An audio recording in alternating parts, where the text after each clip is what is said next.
നമസ്കാരം. ലൂസ് ടോക്കിലേക്ക് ഒരിക്കൽ കൂടി സ്വാഗതം. ഓപ്പറേഷൻ സിന്ദൂറിന്റെ അടുത്ത ഘട്ടം തുടങ്ങിയെന്ന് ഔദ്യോഗികമായിട്ട് നമുക്ക് പറയാം. കാരണം ഇന്ത്യ ഇപ്പോൾ വീണ്ടും ശക്തമായിട്ട് തിരിച്ചടിച്ച് തുടങ്ങി. കാരണം ഇതിന് പ്രകോപനം കഴിഞ്ഞ ദിവസങ്ങളിൽ, അതായത് 7-ാം തീയതി രാത്രി അർദ്ധരാത്രി, അത് 8-ാം തീയതിയായിട്ട് പാകിസ്ഥാൻ നടത്തി എന്ന് പറയുന്നുണ്ട്. വ്യോമാക്രമണം, ഡ്രോണുകളെല്ലാം തന്നെ നൽകി. പക്ഷേ ഇന്ത്യ അത് കൃത്യമായിട്ട് അതിനെയൊക്കെ തകർത്തിട്ടുണ്ട്. മാത്രമല്ല അതിന് തിരിച്ച് മറുപടിയും കൊടുത്തിട്ടുണ്ട്. ഇപ്പോൾ ഏറ്റവും പുതിയ വാർത്ത എന്ന് വെച്ചാൽ ലാഹോറിലടക്കം ഇപ്പം വ്യോമപാതയെല്ലാം ഇന്ത്യ മൊത്തത്തിലൊക്കെ തകർത്ത് കഴിഞ്ഞു. അതുമാത്രമല്ല ലാഹോറിലെ പ്രധാന ഒരു ക്രിക്കറ്റ് സ്റ്റേഡിയമായ റാവൽപിണ്ടി സ്റ്റേഡിയം പോലും ഇപ്പോൾ തകർന്ന അവസ്ഥയാണ്. ഒരുപാട് ചരിത്രമൊക്കെ പറയാനുള്ളൊരു സ്റ്റേഡിയം കൂടിയാണ് റാവൽപിണ്ടി ക്രിക്കറ്റ് സ്റ്റേഡിയം. ഇപ്പോൾ അതിനെ പോലും തകർത്ത് ഇന്ത്യ അടുത്ത മറുപടി നൽകിയിരിക്കുകയാണ്. ഇനിയും പാകിസ്ഥാൻ പ്രകോപനം ഉണ്ടാക്കി കഴിഞ്ഞാൽ അത് വലിയൊരു വിനാശത്തിലേക്ക്, വലിയ പ്രശ്നങ്ങളിലേക്കാണ് വീണ്ടും പോകുന്നത്. അപ്പോൾ ഇന്ത്യയുടെ അടുത്ത നീക്കങ്ങളെല്ലാം തന്നെ പതുക്കെ നേരത്തെ പറഞ്ഞ പോലെ തന്നെ ഒറ്റയടിക്ക് ഒരു കടന്നാക്രമണമല്ല. ഇപ്പൊ തന്നെ ഈ ഒരു എന്താ പറയാനാണ്, ഈ ഒരു ഭീകരാക്രമണ കേന്ദ്രങ്ങളെല്ലാം പൊട്ടി തെറിച്ചതിന് പിന്നാലെ തന്നെ പലയിടത്തും പ്രകമ്പനങ്ങളുണ്ടായി. അതിന്റെ എന്നാണെങ്കിൽ പറയാം, പല സ്ഥലങ്ങളിൽ ഇപ്പോൾ ലാഹോറിലും കറാച്ചിയിലും അടക്കം സ്ഫോടന പരമ്പര തന്നെ ഉണ്ടായി. അപ്പൊ അതിന് പിന്നാലെ തന്നെ ഇനിയും ലക്ഷ്യങ്ങൾ ഇന്ത്യ ലക്ഷ്യം വച്ചിട്ടുണ്ട്. ഇപ്പം എനിക്ക് തോന്നുന്നു ഇന്ത്യയുടെ ലിസ്റ്റിൽ ഏതാണ്ട് 21 ഭീകര കേന്ദ്രങ്ങളാണ് പാകിസ്ഥാനിലുള്ളത്. ഇപ്പം ലിസ്റ്റ് പ്രകാരം അത്രയാണുള്ളത്. അതിൽ 9 എണ്ണം തകർത്ത് കഴിഞ്ഞു. ഇനി അടുത്ത ബാക്കി 12 എണ്ണം ഉണ്ട്. അതും കൂടെ പൂർണ്ണമായിട്ടും ഇന്ത്യ ഇപ്പം എനിക്ക് തോന്നുന്നു എല്ലാം ഘട്ടം ഘട്ടമായിട്ടായിരിക്കും ഇന്ത്യ അതിനെ തകർക്കാൻ പോകുന്നത്. ഇവിടെ ഒരു വിട്ടുവീഴ്ചയുമില്ല. കഴിഞ്ഞ ദിവസം പ്രധാനമന്ത്രി നരേന്ദ്രമോദി തന്നെ പറഞ്ഞിട്ടുണ്ട്, ഒരു വിട്ടുവീഴ്ചയുമില്ല. ഇതിനകത്ത് ഇപ്പം പാകിസ്ഥാൻ തിരിച്ചടിച്ചാലും ഇല്ലെങ്കിൽ ഇന്ത്യ ശക്തമായിട്ട് ഇതിന് മുന്നോട്ട് പോകുമെന്ന് പറഞ്ഞിട്ടുണ്ട്. മസൂദ് അസ്ഹറിന്റെ സഹോദരനും ഇന്നലെ നടന്ന ആക്രമണത്തിൽ കൊല്ലപ്പെട്ടു എന്നുള്ള വാർത്ത പറഞ്ഞത് അതാണ് പറയുന്നത്. നമ്മള് നേരത്തെ കഴിഞ്ഞ ദിവസം നമ്മൾ പറഞ്ഞതുപോലെ തന്നെ ഈ ഒരു പഹൽഗാം ആക്രമണം ഒന്നുകൊണ്ട് മാത്രം അവരുടെ അടിവേര് വരെ പറിച്ചെറിയുന്ന അവസ്ഥയിലേക്കാണ്. ഇപ്പൊ ഈ 2008 എനിക്ക് തോന്നുന്നു ഈ കാണ്ഡഹാർ ഒരു റാഞ്ചിയുമായിട്ട് ബന്ധപ്പെട്ട് അതിന്റെ മുഖ്യ ആസൂത്രകനെ തന്നെ അദ്ദേഹത്തിന്റെ തല തന്നെ എടുത്തിട്ടുണ്ട് ഇന്ത്യ. മാത്രമല്ല, നമ്മൾ അത് ഒന്ന് എപ്പോഴും നമ്മൾ ഇന്ത്യയുടെ നമുക്ക് ഏറ്റവും വലിയൊരു തിരിച്ചടിയായിരുന്നു ശരത്തെ അത്. കാരണം 1999 ആണെന്ന് തോന്നുന്നു. അന്ന് ഇവർ എയർ ഇന്ത്യ വിമാനം, അത് പിന്നെ കാഠ്മണ്ഡു നിന്ന് ഇങ്ങോട്ട് ഇന്ത്യയിലേക്ക് വരുന്ന വിമാനം തട്ടിക്കൊണ്ടുപോയി. ഈ 7-8 ദിവസം എടുത്തു ഈ മനുഷ്യനകത്ത് പെട്ടുകിടക്കണം. അതിനകത്ത് മാത്രമല്ല, ഈ ഇതിലൊരുത്തൻ ഒരാളെ കുത്തിക്കൊന്നു, ഈ വിമാനത്തിലെ യാത്രക്കാരനെ കുത്തിക്കൊന്നു. എന്നിട്ട് ഈ പിന്നെ ഇന്നലെ കൊല്ലപ്പെട്ട വിദ്വാനും സംഘവുമായിരുന്നു ഇതിൻ്റെ മൊത്തം മാസ്റ്റർ പ്ലാൻ. അപ്പോൾ സ്വന്തം സഹോദരനെ മോചിപ്പിക്കാനാണ് ചെയ്തത്. അവസാനം നമ്മൾ ഇയാളെ മോചിപ്പിക്കാൻ നിർബന്ധിതരാ, അല്ലെങ്കിൽ ഒരു വിമാനം ബ്ലാസ്റ്റ് ചെയ്യുമായിരുന്നു. ഇത്രയും ഈ വിമാനം അങ്ങനെ സിനിമ തന്നെ വന്നിട്ടുണ്ട്. അല്ല, ഹിന്ദിയിലും വന്നിട്ടുണ്ട്. ഇവരെയും കൊണ്ട് ഈ വിമാനം പറക്കുകയാണ് ഓരോ സ്ഥലത്തായിട്ട്. സാധാരണ വിമാനം ഹൈജാക്ക് ചെയ്ത് അല്ലെങ്കിൽ ഒരു സ്ഥലത്തുകൊണ്ട് ഇറക്കി പിന്നെ ഒരു വിലപേശൊക്കെ ചെയ്യാണ്. ഇത് ദുബായിൽ കൊണ്ടുപോയി, ലാഹോറിൽ കൊണ്ടുപോയി. ഈ ഒറ്റ ഫ്ലൈറ്റ് അവസാനം ഇതിന് ഈ ഫ്യൂവൽ ഉണ്ടോ എന്നുള്ള പ്രശ്നം വരെ അന്ന് ചോദിച്ചിരുന്നു. അന്ന് ജസ്വന്ത് സിംഗ് ആയിരുന്നു ഇന്ത്യയുടെ മന്ത്രി. അദ്ദേഹം ഇവിടെ നിന്ന് ഈ ഭീകരന്മാരെ വിട്ടുകൊടുക്കേണ്ടി വന്നു. അത് ഇന്ത്യക്ക് വലിയൊരു തിരിച്ചടിയായിരുന്നു ശരിക്കും പറഞ്ഞില്ല അന്ന്.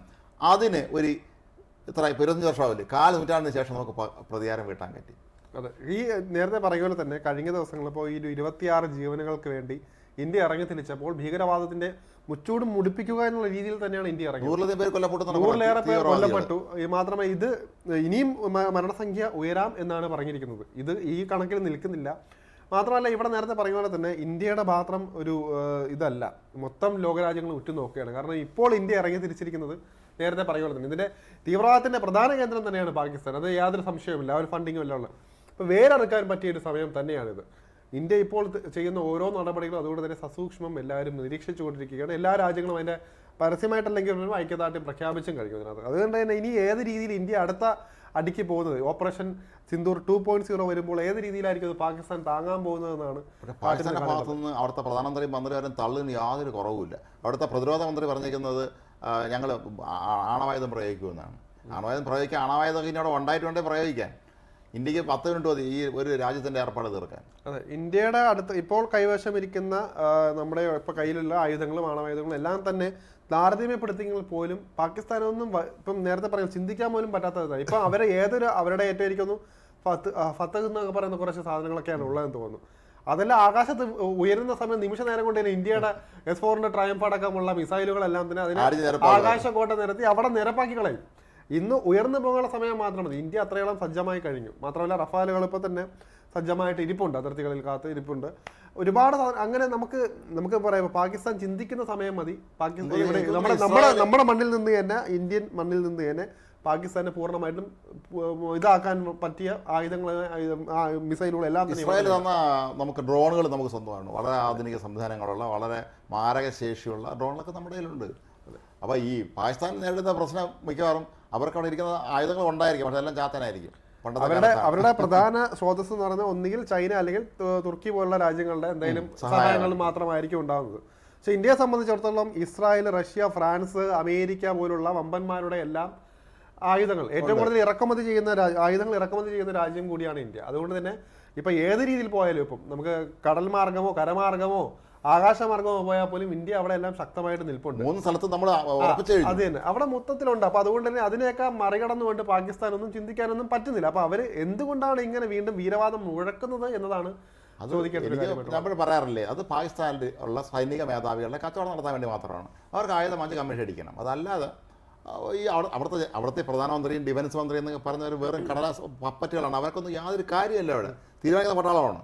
ഇവർ വെറുതെ TV കഴിഞ്ഞ കണ്ടില്ല, അവിടുത്തെ പ്രതിരോധ മന്ത്രിയാണ് ചാനലിന്റെ മുന്നേ പോയിരുന്നു ഞങ്ങൾ ഇന്ത്യയുടെ വിമാനം പിടിച്ചിട്ടുണ്ട്, തെളിവോടെയെന്ന് ചോദിച്ചപ്പോൾ തെളിവ് സോഷ്യൽ മീഡിയയിലുണ്ടെന്ന്. അത് മാത്രമല്ല ഇവർ മണ്ടന്മാരാണല്ലോ അവിടെ ഉള്ളത്. പരിഹാസ്യരായിക്കൊണ്ടിരിക്കുന്ന മറ്റൊരു അവസ്ഥയാണിത്.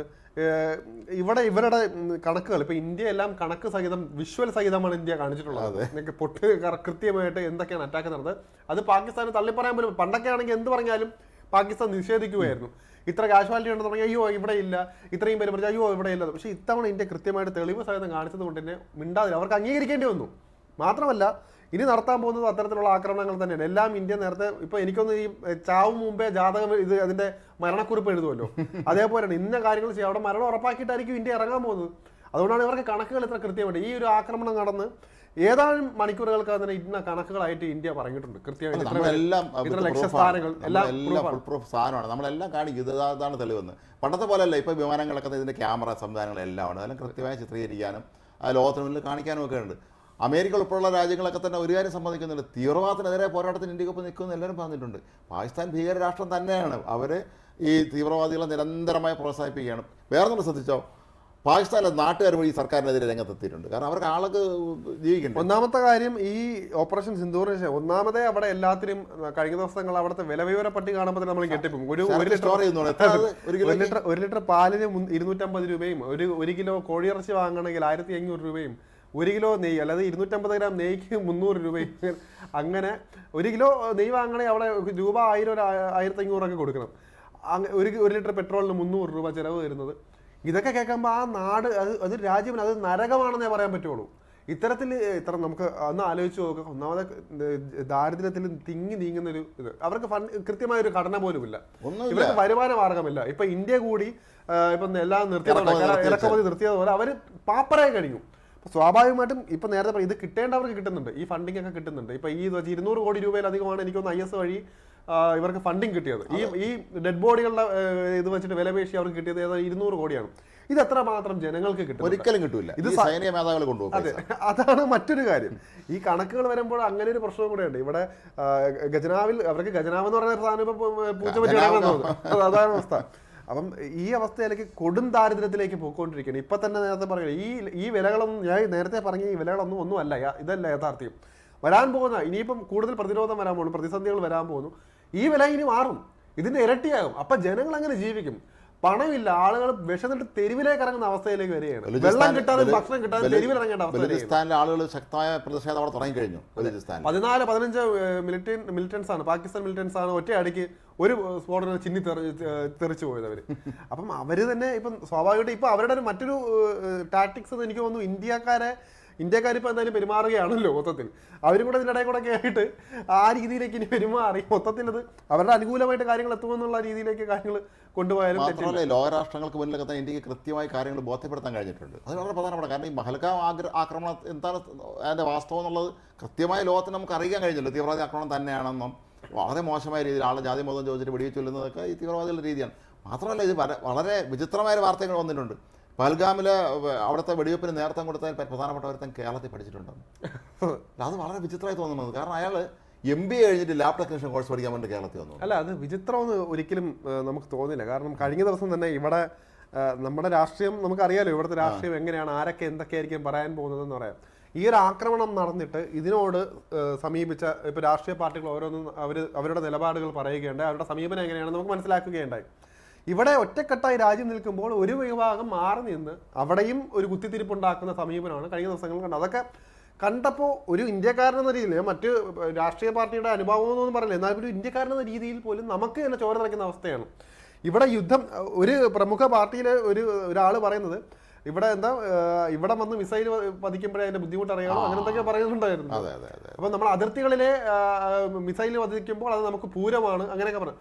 അതൊന്നും അല്ല. ഇവിടെ നമ്മൾ കൃത്യമായിട്ട് മനസ്സിലാക്കേണ്ട ഒരു കാര്യം, നമ്മുടെ വിലപ്പെട്ട 26 ജീവനുകൾ, 25 ഇന്ത്യക്കാരും ഒരു നേപ്പാളിയും പോട്ടെ, അവരുടെ ജീവനുകൾ ഇപ്പോൾ എടുത്തതിന് തിരിച്ചടിച്ച് ഇന്ത്യ അതിന് കൃത്യമായൊരു മറുപടി കൊടുക്കുകയാണ്. മാത്രമല്ല ഇവിടെ ഒരു സിവിലിയൻസിന്റെ പോലും ചോര പുരളാതെയാണ് അവരുടെയൊക്കെ ജീവൻ ഇന്ത്യ എടുത്തത്. ഭീകരതാവളങ്ങൾ മാത്രം. പാകിസ്ഥാൻ പോലും അങ്ങനെ പറഞ്ഞിട്ടില്ല ഞങ്ങളെ സിവിലിയനെ കൊന്നു. ഇവിടെ ഹമാസ് ഇവിടെ ആക്രമണം നടത്തിയപ്പോൾ ഈ വ്യക്തി ഹമാസ് ഇസ്രായേലിനെ ആക്രമിച്ചപ്പോൾ 1200 ജീവനുകൾ പൊലിഞ്ഞപ്പോൾ അന്ന് അദ്ദേഹം പറഞ്ഞത് ഹമാസ് എന്ത് ചെയ്താലും അത് തെറ്റല്ല, സ്വയം പ്രതിരോധമാണ് തീർത്തത്, അവരെന്ത് ചെയ്താലും തെറ്റല്ല, ഇനിയും പലസ്തീനൊപ്പം എന്ന് പറഞ്ഞവരാണ് ആ വ്യക്തി, ആ സമുന്നതനായ വ്യക്തി. അയാളാണ് കഴിഞ്ഞ ദിവസം ഇത്രയും ഈ 26 പേര് മരിച്ചപ്പോഴും അയാളുടെ മാനുഷിക വികാരമൊന്നും ഉണർന്നില്ല.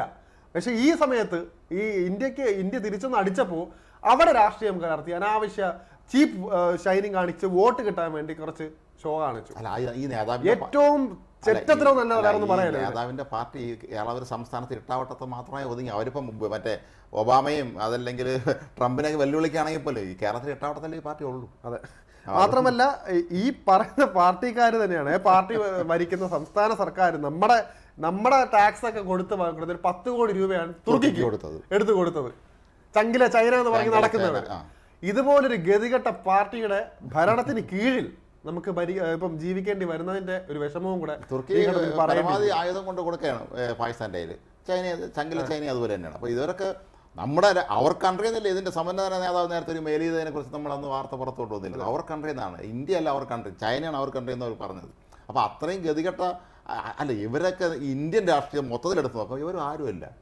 ഒരു 10,000 പേരിൽ ഒരാളായിരിക്കും, അത്രേ ഉള്ളൂ. അതുകൊണ്ട് 10,000 പേര് പോലും ആയിരിക്കില്ല, അതുപോലും ഇല്ല. പല സംസ്ഥാനങ്ങളിൻ്റെ ഈ ഇവരെ കുറിച്ച് ആളെ കറഞ്ഞോലും ഇവിടുത്തെ ആരാണെന്നുമില്ല. അപ്പോൾ ഏതായാലും പക്ഷേ ഇന്ത്യയെ സംബന്ധിച്ചാൽ ഇന്ത്യയിൽ ഇവിടെ ഭരണാധികാരി ചോദിക്കാനും പറഞ്ഞ ഇവിടെ ആളുണ്ടെന്നുള്ളത് ഇപ്പോൾ ലോകത്തിലെല്ലാവർക്കും മനസ്സിലായി. നമുക്കൊരു ഭരണാധികാരി ഉണ്ടെന്നും ഈ സ്വന്തം ഇമേജ് കൂട്ടാൻ വേണ്ടി ആവശ്യമില്ലാതെ കോംപ്രമൈസ് ചെയ്യാൻ പോകില്ല എന്നുള്ള കാര്യം. അതിന്റെ ഏറ്റവും വലിയ ഉദാഹരണമാണ് ഇന്ന് നടന്ന സർവകക്ഷി യോഗത്തിന് ശേഷം കോൺഗ്രസ് പാർട്ടിക്കാരെ ആരായാലും പറയട്ടെ, അവർ പറയുന്ന ഒറ്റക്കെട്ടായിട്ട് രാജ്യത്തോടൊപ്പം സൈനികർക്കൊപ്പം നിൽക്കുന്നത്. കേന്ദ്രം പോട്ടെ, നമ്മൾ സൈന്യത്തോടൊപ്പം നിൽക്കുക. നമ്മൾ കേന്ദ്ര സർക്കാരോ ഇവിടെ രാഷ്ട്രീയമൊക്കെ പറഞ്ഞിട്ട് നമ്മുടെ സൈന്യം എന്താണ് ചെയ്യുന്നത്? നമ്മളിപ്പം എന്താ പറയാനാണ്, അവർ ഉറക്കം വിളിച്ചാണ് നമ്മളിവിടെ നിൽക്കാൻ കാരണം. നമ്മളിപ്പോൾ അന്തി ഉറങ്ങാൻ, നമ്മൾ സ്വസ്ഥമായിട്ട് ഉറങ്ങാൻ കാരണം അവരാണ്. അവർ നടപ്പിലാക്കുന്ന ഓരോ നടപടികളും നമ്മളിപ്പോൾ അതുകൊണ്ട് തന്നെ അംഗീകരിക്കുക എന്ന് പറയുന്നത് നമ്മൾ ഇവിടെ തെറ്റൊന്നും ചെയ്തിട്ടില്ല. സൈന്യത്തിന് ഒരിക്കലും നമുക്ക് കുറ്റപ്പെടുത്താൻ പറ്റില്ല. അവരെന്താണ് ചെയ്തത്? ഒരാളെ പോലും നമ്മൾ അവിടെ കൃത്യമായിട്ട് വീണ്ടും പറയുന്ന ഒരു സിവിലിയൻസിന് പോലും ഒരു പരിക്കേറ്റിട്ടില്ല. ഭീകരതാവളങ്ങൾ അവരെ ഇല്ലാതാക്കുമ്പോൾ ഇവർക്ക് എന്തിനാണ് ഇങ്ങനെ പൊള്ളുന്നത്? അതുവരെ ഇല്ലാത്ത യുദ്ധത്തിന്റെ കെടുതികളെ കുറിച്ച് ഇയാൾ എന്തിനാണ് ഇപ്പോൾ പറയുന്നത്? 10 വോട്ട് കിട്ടാൻ വേണ്ടി എത്രയേ ഉള്ളൂ. ഒരു കാര്യമില്ല. നമ്മുടെ നാട്ടിലെ ജനത്തിന് നല്ല വിവരം വെച്ചു കേട്ടെ. പണ്ടത്തെ പോലെ അല്ല, ഇപ്പം കാലം മാറി. നമ്മുടെ നാട്ടിലെ ആളൊക്കെ നല്ല വിവരമുണ്ട്. ഇപ്പോൾ ഇതുപോലുള്ള കള്ളനാണയങ്ങളെ തിരിച്ചറിയാൻ വളരെ പെട്ടെന്ന് തന്നെ നമ്മുടെ നാട്ടുകാർക്ക് കഴിയും. പക്ഷേ ഇത് നമ്മളിവിടെ ഇന്ന് ഒരു ചിന്തിക്കേണ്ട ഒരു കാര്യം, കേന്ദ്ര സർക്കാർ ഇന്നിപ്പോൾ സർവകക്ഷി യോഗം വിളിച്ചിട്ടും വളരെ കൃത്യമായ കാര്യങ്ങൾ ബോധ്യപ്പെടുത്തിയവരെ ഞങ്ങൾ എന്താണ് ചെയ്തത് എന്ന് അവർക്ക് പറഞ്ഞു കൊടുക്കാൻ പറ്റി. ഇതുപോലെ നയതന്ത്ര തലത്തിലും ആഗോള തലത്തിലും തന്നെയുള്ള വിവിധ രാജ്യങ്ങളിലെ അംബാസഡർമാരൊക്കെ വിളിച്ചിട്ട് ഇന്ത്യ ഗവൺമെൻറ് പറഞ്ഞു ഇതാണ് ഞങ്ങൾ ചെയ്തതാണ്, ഞങ്ങൾക്ക് നേരെ ഇവർ ചെയ്തതാണെന്നുള്ള കൃത്യമായി കണക്ക് തരത്താനും അതിന് തെളിവ് ഹാജരാക്കാനോ കഴിഞ്ഞു. അത് വളരെ പ്രധാനപ്പെട്ട കാര്യമാണ്. അത് ഏറ്റവും നല്ലൊരു ഇടപെടൽ കൂടിയാണ്. കാരണം നാളൊരു കാലത്ത് ഇപ്പോൾ പറയാൻ പോലും ഇന്ത്യ ഇവിടെ ഇപ്പോൾ BJP സർക്കാർ ഒരുമിച്ച് അല്ലെങ്കിൽ നരേന്ദ്രമോദി ഒറ്റയ്ക്കെടുത്തൊരു തീരുമാനമല്ല. എല്ലാവരുടെ എനിക്കൊന്ന് ഈ ഒരു സർവകക്ഷി യോഗം നേരത്തെ നടന്നിട്ടുള്ള ഈ ആക്രമണം നടന്ന് മണിക്കൂറുകൾക്ക് ശേഷം രാഹുൽ ഗാന്ധി അടക്കമുള്ളവർ എല്ലാം കൂടെ ചേർന്ന് ഇന്ത്യ ഒരു മീറ്റിംഗ് നടത്തിയിട്ടുള്ളതാണ്. ചിലപ്പോൾ ഈ വക ചർച്ചകൾ ഉണ്ടായിട്ടുണ്ടാകും. ഇതിലും അങ്ങനെയാണ്. അതുകൊണ്ട് തന്നെ ഒരിക്കലും ഇതിനകത്ത് ഒറ്റപ്പെടുത്താൻ പറ്റില്ല. ഇതെല്ലാം രാജ്യം ഒറ്റക്കെട്ടായിട്ട് എടുത്ത തീരുമാനമാണ്. രാജ്യത്തിന് നേരെ ആര് വന്നാലും ഇതുപോലെ ഒറ്റക്കെട്ടായിട്ട് നിൽക്കുക, അതാണ് നമുക്ക് വേണ്ടത്. ഈ ഒരു ഐക്യമാണ് എപ്പോഴും വേണ്ടത്. നമ്മുടെ രാജ്യത്തുകാരെ ആരെ ചൊറിഞ്ഞാലും നല്ല രീതിയിൽ തിരിച്ച് കൊടുക്കുക തന്നെ ചെയ്യും. അത് മുമ്പ് അനുഭവമുള്ളതാണല്ലോ. ഈ എത്ര കൊണ്ടാലും പഠിക്കില്ല. 47 സ്വാതന്ത്ര്യത്തിന് പുറകെ തന്നെ യുദ്ധം ചെയ്യാൻ അന്ന് തോറ്റോടി. 65 71 കാർഗിൽ യുദ്ധം, ഉറിയിലെ സംഭവം, എത്രയാണ് എല്ലാ തവണയും അവർക്ക് അടി കിട്ടിയവർ ഇവിടെ ഇറങ്ങി ഓടിയിട്ടേ ഉള്ളൂ. എന്നാലും ഈ നമ്മൾ നേരത്തെ പറഞ്ഞതുപോലെ ചൈനയിലെ പാകിസ്ഥാനിലെ സൈനിക മേധാവികൾക്ക് പൈസ ഉണ്ടാക്കണം, അത്രേ ഉള്ളൂ. അതിനുവേണ്ടി ഇങ്ങനെ കാണിക്കുക. അവിടെ ജനാധിപത്യം എന്ന് പറഞ്ഞ സംവിധാനം ആ രാജ്യത്തില്ല, ആർക്കും അറിയില്ല. അവിടെ ഇലക്ഷൻ നടക്കണം എങ്ങനെയാണോ, ആൾ ജയിക്കുന്നത് എങ്ങനെയാണോ നമുക്കൊരു പിടിയില്ല. എത്ര ഉദാഹരണങ്ങളുണ്ട്. പണ്ട് അന്ന് പാകിസ്ഥാൻ പ്രധാനമന്ത്രിയായിരുന്ന സുൽഫിക്കർ അലി ഭൂട്ടോ, അയാൾ ഐക്യരാഷ്ട്രസഭയിൽ ഇന്ത്യയെക്കുറിച്ച് വളരെ മോശമായ ഭാഷയാണ്, ആ ഭാഷ നമ്മുടെ പ്രയോഗിക്കുന്നില്ല, ഇന്ത്യക്കാരെക്കുറിച്ച് പറഞ്ഞത്. അതിന് കൃത്യമായ മറുപടി കൊടുത്ത ആളാണ് വി കെ കൃഷ്ണമേനോൻ. വി കൃഷ്ണമേനോൻ ചരിത്രപ്രസ്തമായ പ്രസംഗമുണ്ട് ഐക്യരാഷ്ട്രസഭയിൽ. നിങ്ങൾ ഞങ്ങൾക്ക് ഒന്നും അല്ല എന്ന് അദ്ദേഹം അത്രയും മണിക്കൂർ പ്രസംഗിച്ച് അദ്ദേഹം ബോധ്യപ്പെടുത്തി കൊടുത്തു. മനസ്സിലായില്ലേ? അപ്പോൾ അത് ഇന്ത്യയെ സംബന്ധിച്ചിടത്തോളം ലോകം ഉറ്റുനോക്കുന്ന ഒരു രാജ്യമാണ് ഇന്ത്യ. അത് കാരണം നമ്മളെ ഉയർച്ചയിലും നമ്മുടെ ഗരിമയിൽ ഇന്ത്യ എന്ന വലിയ സാംസ്കാരിക പാരമ്പര്യമുള്ള ഒരു വലിയ രാജ്യമാണ് ഇന്ത്യ. ഇന്ന് പ്രതിരോധ രംഗത്തും ഒക്കെ തന്നെ നമ്മൾ വലിയ രാജ്യമാണ്. പക്ഷേ പാകിസ്ഥാനാണെങ്കിൽ എല്ലാവരും നോക്കുന്നത് ഏതാണ്ട് കഞ്ഞി പിടിക്കാൻ ഗതിയില്ലാത്തവന്മാരാണെന്ന് ദയ അറിയിക്കുന്ന ആണെന്ന്. അതാണ് നമ്മൾ നോക്കുന്നത്. സ്വാഭാവികമായിട്ടും എല്ലാവരും ചോദിക്കുന്ന ഒരു കാര്യമാണ്, ഇത്ര കൊടും ദാരിദ്ര്യം ഇപ്പൊ GDP ഒന്നും ഇല്ല, കൊടും ദാരിദ്ര്യം അനുഭവിക്കുന്ന പാകിസ്ഥാൻ ഈ ഒരു ഫണ്ട് എവിടെ നിന്ന്, ഈ ആയുധം വാങ്ങാനും അല്ലെങ്കിൽ ഇപ്പം നേരത്തെ പറഞ്ഞ പോലെ തന്നെ അവർക്ക് ഈ ചെലവിനും ഭീകരവാദികൾ ചെലവിന് കൊടുക്കാനും ഇതൊക്കെ ഇവർക്ക് എവിടെ നിന്നാണ് ഫണ്ട്? അവിടെയാണ് നമ്മൾ നേരത്തെ പറഞ്ഞ പോലെ തന്നെ ഇതെല്ലാം കൃത്യമായൊരു ബെൽറ്റാണ്. നമ്മൾ ഹമാസിന് എങ്ങനെയാണോ ഫണ്ട് കിട്ടുന്നത് അതുപോലെ തന്നെയാണ് ഭീകരവാദത്തിന് നല്ലത്. മാത്രമല്ല അവരെ സംബന്ധിച്ചിടത്തോളം അവരെ പ്രധാന വരുമാന മാർഗം അവിടെ ഇപ്പം ഈ കറുപ്പ് പ്രധാനമായിട്ടും അഫ്ഗാനിസ്ഥാനിലും OPM ഒക്കെ ആ അഫ്ഗാനിസ്ഥാൻ്റെ ഇവിടുത്തെ തന്നെ ബോർഡറുകളിൽ വെക്കുന്ന അത് വ്യവസായമാക്കി. നമുക്കറിയാം താലിബാൻ പരസ്യമായിട്ട് അതിനെ സപ്പോർട്ട് ചെയ്യുന്നുണ്ട്. അതാണ് അവരുടെ പ്രധാന വരുമാന മാർഗം. അത് അവരുപയോഗിക്കില്ല മറ്റു രാജ്യങ്ങളിലേക്ക്. ഇവിടെ ഇന്ത്യയിലടക്കം അതിന് ഡിമാൻഡുണ്ട്. ഇവിടങ്ങളിലൊക്കെ എത്തിച്ച് അത് പ്രധാന വരുമാനമാക്കിയാണ് അവരത് ജീവിക്കുന്നത്. അതാണ് ഇവിടുത്തെ ഏറ്റവും വലിയ ഫണ്ടിങ്. അതുകൊണ്ട് താലിബാൻ സർക്കാർ അതിനെ പൂർണ്ണമായിട്ട് പിന്തുണയ്ക്കുന്നുമുണ്ട്. അതാണ് മറ്റൊരു കാര്യം. ഇവിടെ ഓരോ വീടുകളിലും ഇതൊരു വ്യവസായം. അപ്പോൾ അതുകൊണ്ട് തന്നെ അവർക്ക് സാമ്പത്തികമായിട്ട് അതിനൊരു പ്രശ്നമില്ല. അതാണ് നേരെ തീവ്രവാദത്തിനും വരുന്നത്. അതിന് വേണ്ടിയുള്ള ഫണ്ടിങ് വരുന്നത്, ആയുധ കച്ചവടത്തിനെല്ലാം വരുന്നത്. ആയുധ കച്ചവടം മറ്റൊരു ഒരു വിഷയമാണ്. പല കാര്യങ്ങൾ കൊണ്ടാണ് അവർക്ക് സാമ്പത്തികമായിട്ട് ഇങ്ങനെ മുന്നോട്ട് നിൽക്കുന്നത്. അത് നമുക്ക് മനസ്സിലാക്കാൻ, നമ്മളെ പോലെ നല്ലൊരു കാര്യം വിട്ട് ഉണ്ടാക്കുന്നൊരു വരുമാന മാർഗമല്ല അത്. അപ്പോൾ അങ്ങനത്തേക്ക് ഇത്രയും കൊടും ദാരിദ്ര്യത്തിലേക്ക് നീങ്ങിക്കൊണ്ടിരിക്കുന്ന പാകിസ്ഥാൻ വീണ്ടും വീണ്ടും ഇത്തരത്തിൽ മാത്രമല്ല ഇനി അതുപോലെ തന്നെ വിദേശ രാജ്യങ്ങളിലുള്ള ഫണ്ടിങ്ങും അമേരിക്ക എന്തുകൊണ്ടാണ് നിർത്തിയത്? ഇക്കാര്യങ്ങൾ അവർ കൊടുക്കുന്ന ഫണ്ട് യഥാർത്ഥ കാര്യങ്ങളിൽ അതിനാണോ എത്തുന്നത്? അല്ല, അതുകൊണ്ടാണ് പണ്ടേ ഈ ഒരു കാര്യം ഗാസയിൽ ഇപ്പോൾ സംഭവിക്കുന്നത്. അതാണല്ലോ ഗാസയിൽ സംഭവിക്കുന്നതും അവിടെ ഈ അവിടുത്തെ ഇപ്പോൾ ദുരിതാനുഭവ ജനങ്ങൾ കൊണ്ട് കൊണ്ടുവരുന്ന ഭക്ഷണമെല്ലാം പിടിച്ചെടുത്തുകൊണ്ട് ഈ ഹമാസുകാർ പിന്നെ കരിഞ്ചേ വയ്ക്കുകയാണ്. അതിൻ്റെ വേറെ പതിപ്പാണ് ഇവിടെ സംഭവിക്കുന്നത്. ആരെങ്കിലും പാകിസ്ഥാനെ സഹായിക്കാമെന്ന് വിചാരിച്ചാലും ഈ തീവ്രവാദ സംഘങ്ങളിലെ പെട്ടവരെല്ലാം പിടിച്ചുകൊണ്ട് അവർ കരിഞ്ചന്തയെ കൊണ്ട് വിറ്റ് കാശുണ്ടാക്കും.